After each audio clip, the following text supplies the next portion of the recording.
देखो, काठ की हंडी बार बार नहीं चढ़ती। केजरीवाल जी जो हमारे दिल्ली के सीएम साहब हैं, जो ये झूठे वादे करते हैं पब्लिक के सामने, धीरे धीरे इनकी पोल खुलने लग रही है। और जो इन्होंने पिछले दरवाजे से 6% रेट बढ़ाए हैं, तो ये पब्लिक की समझ में आ रहा है कि 6% रेट बढ़ाने से क्या होगा। जो सब्सिडी को बार बार ये कह रहे हैं फार्म भरकर देगा, जो उसी को सब्सिडी मिलेगी, तो सिर्फ जनता को बेवकूफ बनाने के लिए, क्योंकि अब इसको पता चल गया है, अब कई डिपार्टमेंट दिवालियों की कगार पे हैं, तो इसको पता चल गया दिल्ली को चलाएंगे कैसे। आज दिल्ली की जो हालत है, बिजली को छोड़ो, पानी को छोड़ो, पानी के लिए त्राही त्राही मची हुई है और हर बस्ती में जहर, पानी के बदले जहर पिलाया जा रहा है। बिजली की बात करें तो अगर आज 6% सब्सिडी, तो 6% तो टैक्स बढ़ा ही दिया, उससे पहले भी जो ये काम कर रहा था, आज अगर किसी फैक्ट्री की यूनिट इसने 3-3, 4-4 गुना बढ़ा दी कमर्शियल रेट, तो वो भी तो गरीब की जेब पे ही पड़ेगा। अगर आज किसी फैक्ट्री में खाने की चीजें बनती हैं या घर में यूज होने वाली चीजें बनती हैं, अगर उस फैक्ट्री का बिजली का बिल ज्यादा आएगा तो वो रेट बढ़ाएंगे। आज पहले जो बिस्कुट का पैकेट का साइज इतना बड़ा आता था, आज उसका साइज भी छोटा सा हो गया है, लेकिन रेट वही है। अब जो फैक्ट्री मालिक है वो करे तो क्या करे। अब वो जनता की समझ में धीरे धीरे आ रहा है कि हर एक हाथ से तो दे रहा है जरा सी 200 यूनिट, लेकिन वो 500 यूनिट के पैसे दूसरे तरीके से बटोर रहा है। तो ये जो इसका दिमाग का खेल है, ये प्रोपगंडा जो फैला रखा है फ्री का, ये पब्लिक की समझ में आने लगा है और पब्लिक न्यूज भी देखती है कि दूसरे देशों का क्या हाल हो रहा है। तो ये अगर इस तरीके के लोग राजनीति में रहे तो दिल्ली में हर इंसान को बर्बादी का सामना करना पड़ेगा।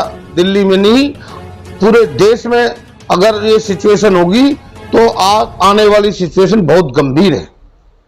रही बात, आज ये दिल्ली को सिंगापुर बनाने की बात कर रहा था।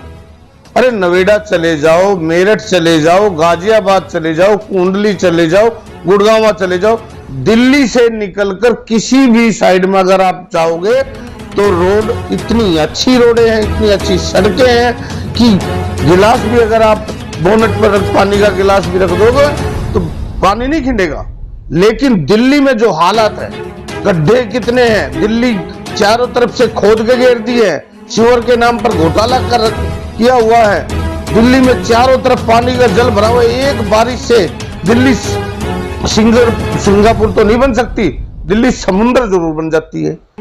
आज ऐसे ऐसे गड्ढे, कितने एक्सीडेंट हो रहे हैं, कितने मतलब जरा सी बारिश आते के साथ नाले दिल्ली सरकार के CPWD के अंदर आते हैं। जब आप अगर नालों की सफाई नहीं कराओगे तो नालियों का पानी नालों में जाएगा।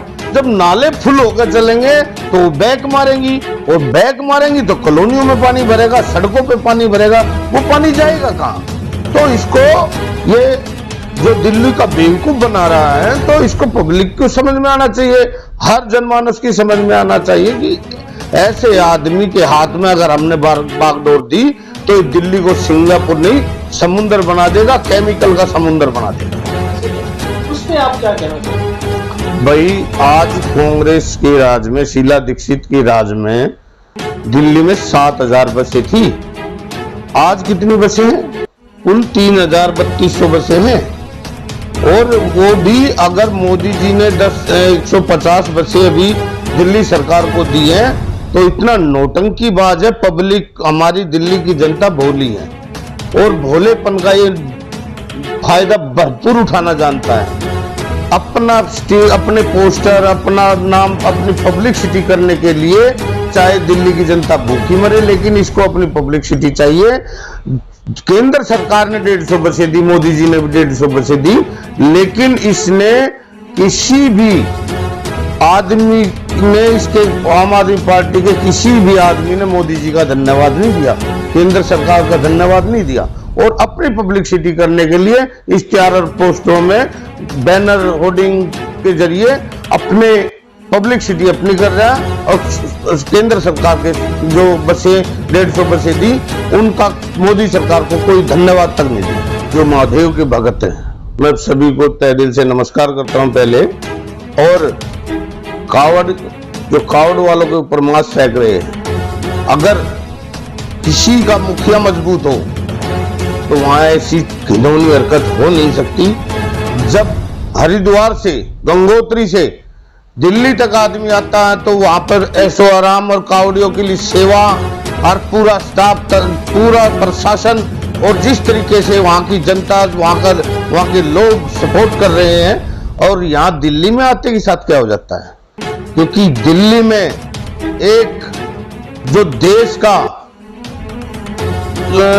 एक सिपाही होने के बावजूद, एक सीएम होने के बावजूद दिल्ली का, और उसकी सिक्योरिटी कुछ नहीं है। ये दिल्ली की जनता को सोचना चाहिए।